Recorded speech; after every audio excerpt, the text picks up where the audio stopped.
ఇందాక మాట్లాడుతూ నన్ను ఎంత తొక్కినా నేను స్ప్రింగ్లో పైకి వస్తాను అన్నారు.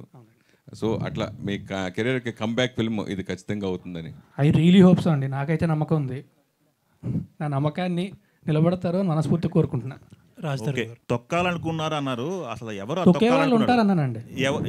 ఎవరు అనుకుంటున్నారు మీరు? తొక్కే వాళ్ళు ఎవరు ఇండస్ట్రీలో? ఇలా క్వశ్చన్ అడిగి మీరే జోక్స్ బట్ ఇండస్ట్రీలో ఎవరెవరిని తొక్కరండి. ఇప్పుడు కూడా ఇండస్ట్రీ చాలా విశాల హృదయం. It has a place for every one. Okay, Raj Tarun గారు sir,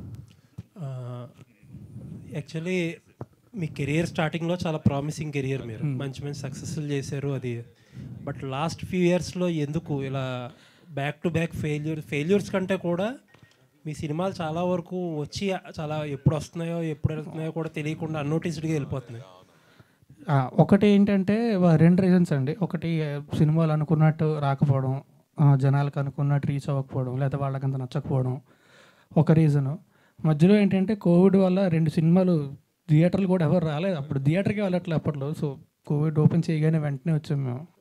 so that was one thing. But except for that సినిమాలు అనుకున్నట్టు కొన్నిసార్లు ఏంటంటే అనుకున్నట్టు రావు. కొన్నిసార్లు ఏంటంటే విల్ గెట్ క్యారీడ్ అవే. ఆ సినిమా అయిపోయిన తర్వాత మనం రియలైజ్ అవుతాం. కొన్నిసార్లు ఏంటంటే జనాలకి సరిగ్గా రీచ్ చేయలేము.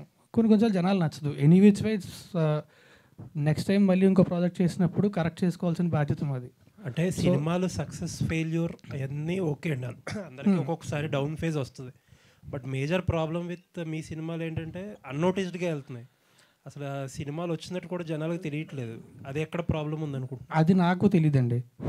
అది నాకు తెలిసి అదే చెప్పాను కదా, జనాలకు రీచ్ చేయలేకపోవడం వల్ల అనుకుంటా. సో ఇప్పుడు మీ మీడియా వాళ్ళు అందరూ సపోర్ట్ చేస్తే ఖచ్చితంగా ఈ సినిమా బాగా రీచ్ అవుతుందని మనస్ఫూర్తి కోరుకుంటున్నా. ఆల్ ది బెస్ట్ అండి. థ్యాంక్ యూ అండి. Thank you.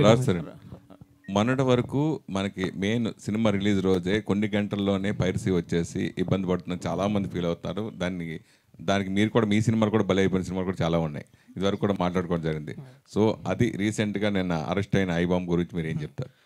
అంటే పైరసీ అనేది ఇట్స్ లైక్ అది చాలా పెద్ద ఇట్స్ హ్యూజ్ డిసీజ్ అండి for cinema any day. But మనకి ఏదో ఫోన్లోనో లేకపోతే కంప్యూటర్లోనో ఏదో థియేటర్లో రికార్డ్ చేసేసి ప్రింట్ చూస్తే అసలు నేను ఇందాకే అన్నాను, సినిమా అనేది థియేటర్లో కూర్చొని 200 మందితో కలిసి చూసే ఎక్స్పీరియన్స్ అని. అది కాకుండా దానికి కంప్లీట్ ఆపోజిట్ అండి. You can't even enjoy anything about the cinema through piracy. దానివల్ల ఏంటంటే ఒకటి సినిమా చేసే వాళ్ళకి చాలా దెబ్బ తగులుతుంది, చాలా ఇబ్బంది కలుగుతుంది, చాలా నష్టాలు వస్తాయి. అండ్ సినిమా చూసే వాళ్ళు కూడా సినిమాని ఎలా చూడాలో అలా చూడలేకపోతారు. సో 2 రకాలుగా కూడా piracy should never be encouraged అండి. రాజ్ తరుణ్ గారు అండి, ఇందాక మీరు మాట్లాడుతూ అదే తొక్కేయడం గురించి అన్నారు. యాక్చువల్గా మీరు సక్సెస్లో ఉన్నప్పుడేమో అంటే జనరల్గా ఎవరైనా సక్సెస్లో ఉన్నప్పుడు అది నా తాలూకా ఇది అని అంటారు. ఫెయిల్యూర్ అని వచ్చినప్పుడేమో పక్కోడు తొక్కేశాడు అని అంటున్నారు. మీరు ప్రామిసింగ్ నేను ఎప్పుడు కూడా అన్న ఇండస్ట్రీలో ఎప్పుడు ఎవరెవరం తొక్కరండి. అంటే ఇండస్ట్రీలో అవనివ్వండి బయట అవనివ్వండి కాదు మీరు అన్నారు కదా, నేను తొక్కేసారు అనలేదండి. తోలో తొక్కే వాళ్ళు ఉంటారు, తొక్కినా పర్లేదండి. అదే నేను అన్నది, మనం ఫెయిల్యూర్లో ఉన్నప్పుడు మనకు అలాగే అనిపిస్తుంది. లేదండి, ఇందాక నేనే చెప్పాను కదా, మా సినిమాలు అనుకున్నట్టు రాకపోవచ్చు, లేకపోతే జనాలు రీచ్ అవ్వలేదని చెప్పి. మన సినిమా ఆడడానికి ఆడకపోవడానికి ఎప్పుడు ఎవరు కారణం ఉంటారండి. అంటే నేను అనేది మీరు సినిమా న్యూస్ కన్నా వ్యక్తిగతంగా వార్తలు ఎక్కువ ఉండడం వల్ల మీ కెరీర్ అది ప్రాబ్లం అయ్యి మీకు ఈ సినిమాలు కూడా పడింది అంటారా ఆ ప్రభావం?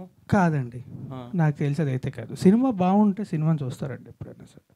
మరి ఎందుకంటే ఇంత ప్రామిసింగ్ స్టార్ట్ అయ్యి మరి ఈ మధ్య ఒక సినిమా చెప్పా కదా చూస్ చేసుకోలేరు కథ చూసి. అదే అండి, కొన్నిసార్లు ఏమవుద్దంటే సినిమా కథగా ఉన్నప్పుడు అంటే ఎవరు కూడా సినిమా బాగోకూడదని ఎప్పుడు చేయరండి. సినిమా చేసేవాళ్ళు అందరూ కూడా సినిమా ఖచ్చితంగా చాలా బాగుండాలి, చాలా పెద్ద హిట్ అవ్వాలి, అందరికీ రీచ్ అవ్వాలని ఉద్దేశంతోనే చేస్తారు.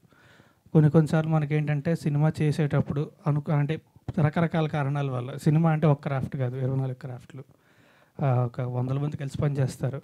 రకరకాల కారణాల వల్ల అనుకున్నట్టు రాకపోవచ్చు, కొన్నిసార్లు అనుకున్నట్టు వచ్చిన జనాలు రీచ్ అవ్వకపోవచ్చు.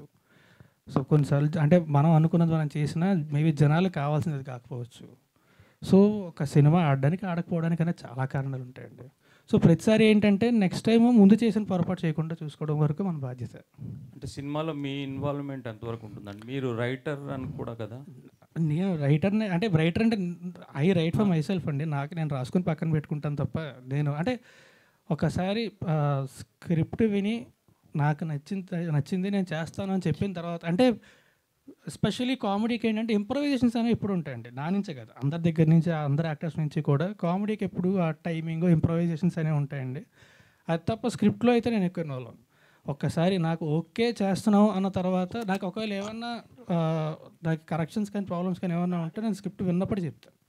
షూటింగ్కి వెళ్ళిన తర్వాత ఎప్పుడు చెప్పడం కరెక్ట్ కాదు. సో అక్కడ దాకా తప్ప అంతకంటే ఎక్కువ ఇన్వాల్వ్ అవ్వను ఇప్పుడు కూడా.